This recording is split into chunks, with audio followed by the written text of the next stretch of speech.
kyerɛ sɛ woyɛ Ghana ni aha kyerɛ sɛ woyɛ Ghana ni ma yɛnhu deɛ ɛkɔ so obi a onim bia nim sɛ mepɛ ntoma atade ɛhyɛ paa Ghana atade mepɛtɔ kyɛn other ones no na the concept ne sɛ ɛwɔ sɛ yɛyɛ ankasa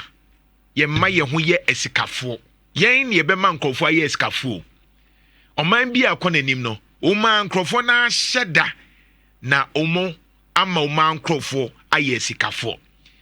okɔ jiw mu a jiwfo wɔ principle ba akɔ ne sɛ principle ba akɔ ne sɛ sika no enya nkɔ jiwfo 7 ensem a enkɔ abontene bajoti jiwfo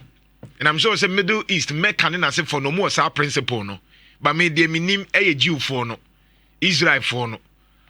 omugi di say oyi sika e was say sa sika no so oyi 10 cedis and oyi 100 cedis a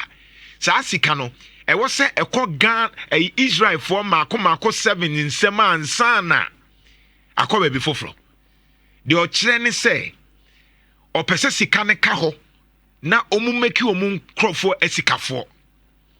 wiasim ha nyinaa opɛ ɔman a esapa Israel for but opɛ ɔman a ɔmu yɛ billionaires a Israel for principle ni kutomo in fact Middle East nyankopɔn hyɛ da hyira ɔmo Mecca Medina UAE wɔmu nyinaa Ishmael any Isaac nkrɔfo Abraham asefo ye Ishmael any Isaac no womu tese womu wo sika e principle Abraham asefo no Ishmael asefo ye nuane muslimi fo no amo Middle East no Dubai ne hwa womu wo sika womu de principle na ye adwuma e principle no mu de ye adwuma e principle inti se yen betimi anya sika ne ye kyerɛ sɛ ye Ghana fo a to ba bia Ghana ni ɔtɔ na ade China fo na ba se ye kɔtɔ nyoma no wɔ hɔ de ebi wɔ hɔ a ye ntimi nye for now inti ebi ebɛkɔ akɔtɔ no China for now mo aha no but ye wɔ nyoma bi wɔ hɔ a na ye Ghana ni a adenti na wɔ se ye kɔ min sɛ obi adwuma but say ye beko bi a hwan restaurant ya amanone restaurant no adenti ne enko Ghana for restaurant we see Israel for ne say sa sika na meyi no e wo se efa Israel for nsem nipa mako 7 ansa na akọ ahoho enti nka Ghana for restaurant no ye nko didi wo ho because omo so afa Ghana for sobolo eni kube ene saa nyoma no yento eno enchen amanone for drink no nti imagine say wono mu ye sobolo omo mu ye Burkina omo mu ye saa nyoma no si ye because eno kra ye papa